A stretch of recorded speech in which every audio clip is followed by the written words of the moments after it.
तो नया session start हो चुका है, इसलिए हमारे चैनल पर भी नई प्लेलिस्ट हमने स्टार्ट की है आपके लिए।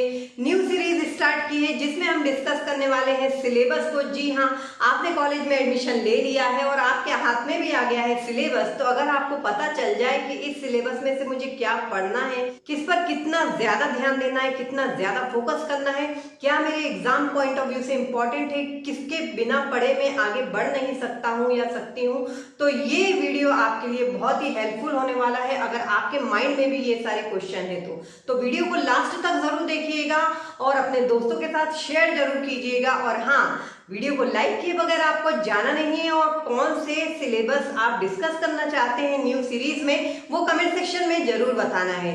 आज के वीडियो में हम देखने वाले हैं C++ का सिलेबस। इसमें आपको क्या पढ़ना है, क्या छोड़ना है, किसमें प्रोग्राम आ सकते हैं, किसमें थ्योरी आ सकती है, किसमें से एमसीक्यू बन सकते हैं, किसमें से फिल इन द ब्लैंक्स आ सकते हैं, ये सब कुछ आपको पता चल जाएगा यदि आप वीडियो को देखेंगे लास्ट तक। हेलो एवरीवन, स्वागत है आप सभी का आपके अपने यूट्यूब चैनल जीनत हसन एकेडमी में। बिना किसी देरी शुरू करते हैं आज का वीडियो।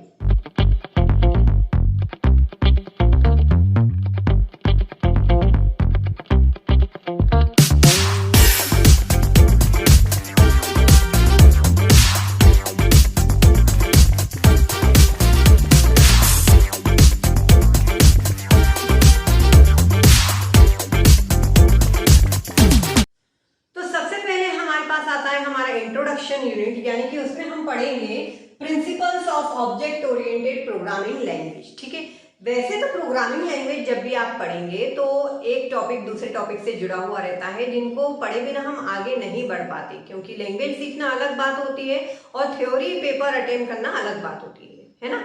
लेकिन अगर हमें ये पहले से पता लग जाता है कि हम किस तरीके से पढ़ाई करें कि हमारा जो लैंग्वेज है उस पर कमांड भी बन जाए और थ्योरी में भी हम हाई स्कोर अचीव करें, तो ये बहुत ही बढ़िया रहेगा, है ना। तो इस वीडियो से आपको यही आइडिया लगने वाला है कि आपको प्रोग्रामिंग लैंग्वेज की पढ़ाई किस तरीके से करना है कि लैंग्वेज आपको आ भी जाए और आप हाई स्कोर भी कर लें। ठीक है, तो ये जो हमारा फर्स्ट यूनिट है जिसमें हम पढ़ते हैं principle of object oriented programming language, जिसमें हम देखते हैं कि जो C++ है वो ऑब्जेक्ट ओरिएंटेड प्रोग्रामिंग लैंग्वेज में आया है और ऑब्जेक्ट ओरिएंटेड प्रोग्रामिंग लैंग्वेज के क्या फायदे होते हैं। जो हमारी जो C है या C के पहले जो प्रोग्रामिंग लैंग्वेज आई थी जो कि फंक्शन ओरिएंटेड या जिन्हें प्रोसीजर ओरिएंटेड प्रोग्रामिंग लैंग्वेज कहते हैं, उसमें क्या दिक्कतें आई थी जो ऑब्जेक्ट ओरिएंटेड प्रोग्रामिंग का कॉन्सेप्ट जो है वो लाया गया। ठीक है, तो इसमें हम समझेंगे ऑब्जेक्ट ओरिएंटेड प्रोग्रामिंग लैंग्वेज का कॉन्सेप्ट। इसमें आपको पता होना चाहिए कि ऊप्स प्रोग्रामिंग लैंग्वेज जो है ऑब्जेक्ट ओरिएंटेड प्रोग्रामिंग लैंग्वेज और प्रोसीजर ओरिएंटेड प्रोग्रामिंग लैंग्वेज में डिफरेंस क्या है, ये थ्योरी पॉइंट ऑफ व्यू से आ सकता है आपके एग्जाम में। ठीक है, तो ये डिफरेंस आपको पता होना चाहिए अच्छे से, और इससे एमसीक्यू भी बनते हैं।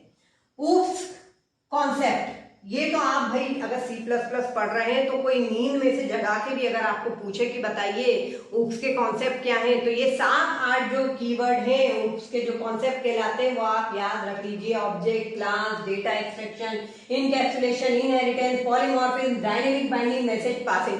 एक्चुअली ये जो 7-8 फीचर्स हैं इन्हीं को हम पूरे सिलेबस में पढ़ेंगे, इन्हीं को हम पूरे सिलेबस में पढ़ने वाले हैं, इनके ऊपर प्रोग्राम देखने वाले हैं। ठीक है, तो ये तो कीवर्ड्स आपको याद होने ही चाहिए। ठीक है, और इनसे आप क्या समझते हैं थ्योरेटिकली, ये क्वेश्चन एक आता है कि ऊप्स के कॉन्सेप्ट को एक्सप्लेन कीजिए, तो ये थ्योरेटिकली आपको लिखते आना चाहिए। अच्छे से समझिए कॉन्सेप्ट को। अगर आपने वीडियो नहीं देखा है हमारा तो प्लेलिस्ट आपको प्रोवाइड कर रहे हैं आई बटन पर, और डिस्क्रिप्शन में भी लिंक आ रही है, या फिर आप C++ बाय जीनत हसन एकेडमी से भी सर्च कर सकते हैं। हमारे पूरे C++ के वीडियो आपको मिल जाएंगे।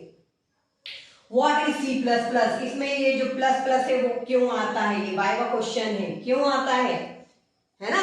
तो इसके लिए अगर आपको नहीं मालूम है तो कमेंट करना पड़ेगा, तभी मैं आपको बताऊंगी। C++ इंक्रीमेंट ऑपरेटर है, C का ये इंक्रीमेंट ऑपरेटर है ना, थोड़ा सा आइडिया दे दिया है आपको, इसलिए ये C++ यहाँ पे इसको कहा जाता है।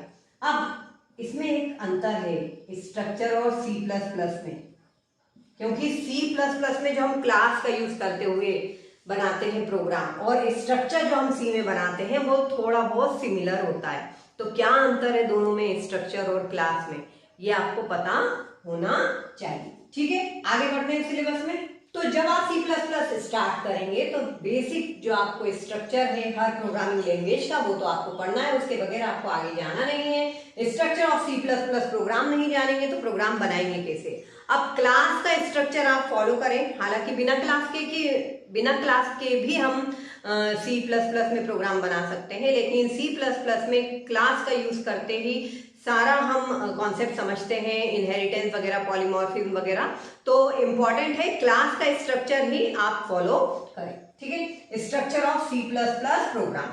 What is C in C out, ये वाइवा क्वेश्चन, इंटरव्यू क्वेश्चन है आपका। सी इन सी आउट बहुत बच्चे C++ कंप्लीट कर लेते हैं, एग्जाम में उनके अच्छे नंबर आ जाते हैं, लेकिन उन्हें पता ही नहीं चलता है कि सी इन सी आउट क्या है। बताना चाहूंगी आपको सी इन सी आउट क्या होते हैं, ऑब्जेक्ट होते हैं। ठीक है, इनके बारे में और डिटेल आपको मिलेगी हमारे वीडियोस में। व्हाट इज टोकन, टोकन के अंतर्गत आप पढ़िए कीवर्ड्स क्या होता है, आइडेंटिफायर्स क्या होता है, कांस्टेंट क्या होता है। आइडेंटिफायर और कीवर्ड्स ये क्या है, एमसीक्यू और फिल इन द ब्लैंक्स के हिसाब से भी इंपॉर्टेंट है, वाइवा में भी आपसे पूछा जाता है। Control structure, control structure theory point of view से लूप कंट्रोल स्ट्रक्चर बहुत इंपॉर्टेंट है, और किसके पढ़े बिना आप आगे नहीं बढ़ सकते। कंडीशनल कंट्रोल स्ट्रक्चर, ठीक है, जिसमें हम इफ एल्स वगैरह पढ़ते हैं, स्विच केस वगैरह पढ़ते हैं। ठीक है, तो loop theory point of view से कैसे लिखना है, उसको एक प्रोग्राम बनाते हुए, कितने टाइप के लूप है, फॉर, व्हाइल, डू व्हाइल, उसको एक प्रोग्राम बनाते हुए अच्छे से एक्सप्लेन करते आपको आना चाहिए। डेफिनेटली कंडीशन कंट्रोल स्ट्रक्चर के बिना हम आगे नहीं बढ़ पाएंगे, तो इसको आपको सीखना है। ठीक है, बिगनिंग विद C++ में और हमें क्या क्या कर लेना है, बेसिक डेटा टाइप पढ़ लेना है ना। डेटा टाइप में से वाइवा और इंटरव्यू क्वेश्चन तो बनता ही बनता है। तो बिल्ट इन क्या होते हैं, डिराइव्ड क्या होते हैं, क्लास को किस में डाला गया है, यूजर डिफाइंड डेटा टाइप क्या होता है। तो क्लास एक यूजर डिफाइंड डेटा टाइप है, तो इसमें आप किस किस पर्टिकुलर कैटेगरी में किन किन को डालेंगे, है ना। तो एक पूरा चार्ट होता है ये बिल्ट इन, डिराइव्ड और यूजर डिफाइंड का, वो आपको पता होना चाहिए। स्पेशली जो वॉइड डेटा टाइप है उसका क्या मीनिंग है, वो कब लगाया जाता है, ये सब आपको पता होना चाहिए। स्कोप रिजोल्यूशन ऑपरेटर जो हम यूज करते हैं C++ में, क्लास का जब हम प्रोग्राम बनाते हैं तो स्कोप रिजोल्यूशन ऑपरेटर हम यूज करते हैं। तो स्कोप रिजोल्यूशन ऑपरेटर आप कब यूज करते हो, इसका क्या काम है, ये आपको पता होना चाहिए। एक आध एग्जांपल देके आप समझा सकते हैं इसको। टाइप कास्टिंग, ऑपरेटर प्रेसिडेंस, ये सब जो है ये तो interview, viva, MCQ, fill in the blanks के हिसाब से बहुत इंपॉर्टेंट है, right. Scope resolution operator short note में आ सकता है, और ये टाइप कास्ट हमें करते आना चाहिए प्रोग्रामिंग लैंग्वेज के हिसाब से, हमारे लिए बहुत इंपॉर्टेंट है। जब हम प्रोग्राम बनाते हैं ये आएगा नहीं, लेकिन ये टाइप कास्ट हमें करते आना चाहिए। ऑपरेटर प्रेसिडेंस का आइडिया हमें होना चाहिए ताकि हमारे जो आउटपुट है वो सही आ सके। एरे, एरे भी एक इंपॉर्टेंट टॉपिक है हर प्रोग्रामिंग लैंग्वेज में, तो एरे का आइडिया आपके पास C++ में भी होना चाहिए। नेक्स्ट बहुत ही इंपॉर्टेंट हर प्रोग्रामिंग लैंग्वेज की जान जो होता है वो होता है फंक्शन इन C++, ठीक है, या फंक्शन इन C, जो भी प्रोग्रामिंग लैंग्वेज आप पढ़ते हैं। तो फंक्शन क्यों बनाए जाते हैं, फंक्शन के फायदे क्या है, ये सब बेसिक कॉन्सेप्ट तो हमें क्लियर होना ही चाहिए। लेकिन C++ में थ्योरी में आपको क्या पूछ सकते हैं, थ्योरी में आपको पूछ सकते हैं फंक्शन ओवरलोडिंग के बारे में। ठीक है, ये कॉन्सेप्ट इंपॉर्टेंट है। थ्योरी में आपसे पूछ सकते हैं इनलाइन फंक्शन के बारे में। ठीक है, ये थ्योरी क्वेश्चंस आपके बन सकते हैं यहाँ से। ये जो टॉपिक यहाँ पे आते हैं हम पढ़ते हैं क्लास एंड ऑब्जेक्ट, एक चैप्टर रहता है। अच्छा, चैप्टर जहां तक मुझे याद आ रहा है कि अगर हम C++ की बुक की बात करें कि कौन सी बुक, बच्चे बहुत सारे कमेंट करते रहते हैं, तो बाला गुरुस्वामी की बुक बहुत ही बेटर ऑप्शन है आपके लिए। गो फॉर बाला गुरुस्वामी। ठीक है, तो C++ के लिए एक ही बुक आपको प्रेफर करेंगे। तो ये जो क्लास एंड ऑब्जेक्ट वाला चैप्टर है ये बहुत ही इंपॉर्टेंट चैप्टर है, हमें इसे बहुत ध्यान से पढ़ना है। ये जो टॉपिक हैं आपको डायरेक्टली नहीं पूछे जाएंगे थ्योरी एग्जाम में, लेकिन इनको सीखना इसलिए जरूरी है क्योंकि इसके बिना आप C++ की प्रोग्रामिंग नहीं कर पाएंगे। ठीक है, तो ये जो टॉपिक यहाँ पर लिखे हुए हैं कि क्लास का यूज करते हुए आपको प्रोग्राम कैसे बनाना है, उसका स्ट्रक्चर अच्छे से देख लीजिए, कैसे कहाँ पब्लिक कीवर्ड, कहाँ प्राइवेट कीवर्ड, कहाँ क्लास, कहाँ सेमीकोलन, कहाँ क्या, वो सब आपको टेम्पलेट अच्छे से यहाँ पे सिखाया जाएगा। ऑब्जेक्ट कैसे क्रिएट करना है वो सिखाया जाएगा। मेंबर फंक्शन कैसे डिफाइन करना है, inside the class, outside the class, वो सिखाया जाएगा। नेस्टिंग करना है मेंबर फंक्शन की तो वो कैसे करना है, ये सब सीखने के पॉइंट ऑफ व्यू से बहुत ही ज्यादा इंपॉर्टेंट है। इसमें आपसे कोई इस तरीके से नहीं पूछेगा थ्योरी में कि ऑब्जेक्ट कैसे क्रिएट किया जाता है वगैरह वगैरह, ठीक है, लेकिन ये नहीं करेंगे तो हम प्रोग्रामिंग सीख ही नहीं पाएंगे। थ्योरी एग्जाम में पूछा जा सकता है मेमोरी एलोकेशन फॉर ऑब्जेक्ट किस तरीके से किया जाता है, तो ये थ्योरी पॉइंट ऑफ व्यू से इंपॉर्टेंट है। स्टैटिक मेंबर फंक्शन, ये भी बहुत theory exam point of view से इंपॉर्टेंट है। स्टैटिक डेटा क्या होते हैं और स्टैटिक मेंबर फंक्शन को कैसे एक्सेस किया जाता है एग्जाम्पल के रूप में समझाइए, है ना। तो ये जो टॉपिक है ये आपको पढ़े बिना आगे नहीं बढ़ना है। ये और ये जो मैंने डबल टिक किए हैं ये थ्योरी पॉइंट ऑफ व्यू से बहुत ही इंपॉर्टेंट है। जैसे ही हम आगे बढ़ रहे हैं हमें और इंपॉर्टेंट टॉपिक मिलते जा रहे हैं, जैसे फ्रेंड फंक्शन, बहुत ही इंपॉर्टेंट टॉपिक, 99% हर एग्जाम में आने के लिए इंपॉर्टेंट है। चाहे कॉम्पिटिटिव एग्जाम हो, चाहे आपका थ्योरी एग्जाम हो, चाहे इसमें कोई एमसीक्यू की बात करें या फिल इन द ब्लैंक्स की बात करें, फ्रेंड फंक्शन में जितना भी दिया है सब आपको पढ़ना है। फीचर्स कैसे बनाते हैं, एग्जाम्पल सब आपको पढ़ना है फ्रेंड फंक्शन में, ठीक है। एरे ऑफ ऑब्जेक्ट नॉलेज के लिए पढ़ लीजिए। कंस्ट्रक्टर्स एंड डिस्ट्रक्टर बहुत important, very very very IMP, ये तो जान है C++ की, कंस्ट्रक्टर और फ्रेंड फंक्शन, ठीक है। तो constructor types, parameterized, copy, default सब पता होना चाहिए आप, डायनेमिक भी होता है। ओवरलोडेड कंस्ट्रक्टर, इसमें एक प्रोग्राम दिया आपके रूप में टू कॉम्प्लेक्स ऐड नंबर करने का, और ये प्रोग्राम के रूप में नहीं आता है।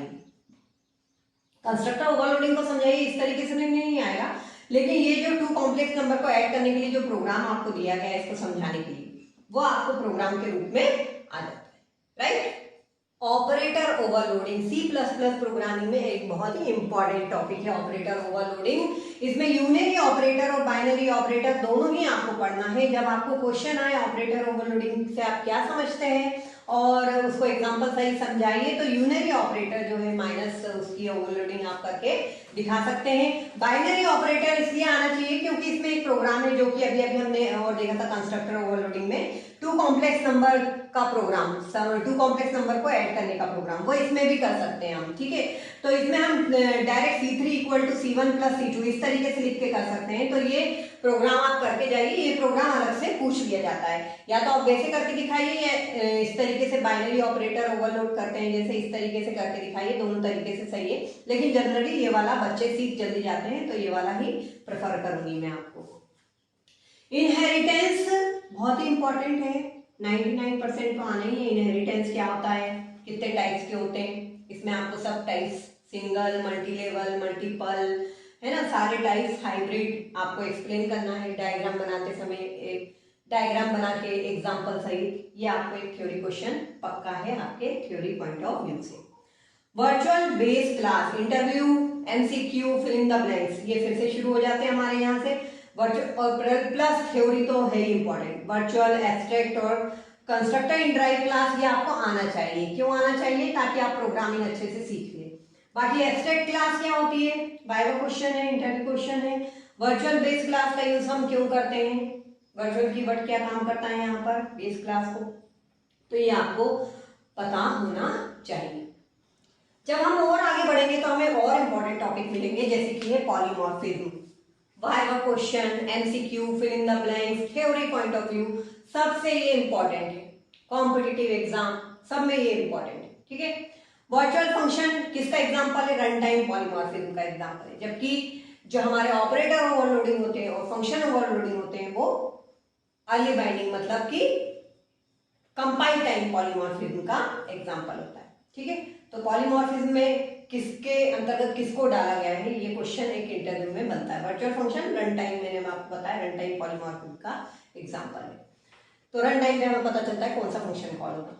प्योर वर्चुअल फंक्शन कैसे बनाते हैं, क्या डिफरेंस है दोनों में, दिस पॉइंटर का यूज क्या है, ये आप आइडिया ले लीजिए, क्वेश्चन आपको पूछ सकते हैं इंटरव्यू में। फाइल हैंडलिंग पे बढ़ते हैं तो थ्योरी पॉइंट ऑफ व्यू से C++ में कौन कौन सी स्ट्रिंग क्लासेस हैं, बेसिक जो फंक्शन होते हैं, राइट, गेट लाइन वगैरह इनपुट आउटपुट के लिए फाइल में, वो पढ़ लीजिए आप, फाइल हैंडलिंग का एक प्रोग्राम। टेम्पलेट का आइडिया ले लीजिए, थ्योरी में तो आएगा नहीं लेकिन क्वेश्चन इंटरव्यू में या वाइवा में पूछ सकते हैं।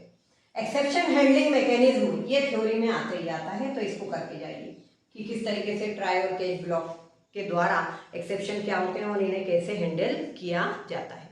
तो मुझे लगता है ये वीडियो आपके लिए बहुत ही काम का होने वाला है। अगर आपने कॉलेज में एडमिशन ले ही लिया है, आप अपने न्यू कॉलेज में पहुंच ही गए, आपके हाथ में सिलेबस आ ही गया है और ये वीडियो यदि आ गया है तो आपकी बन सकती है स्मार्ट स्टडी।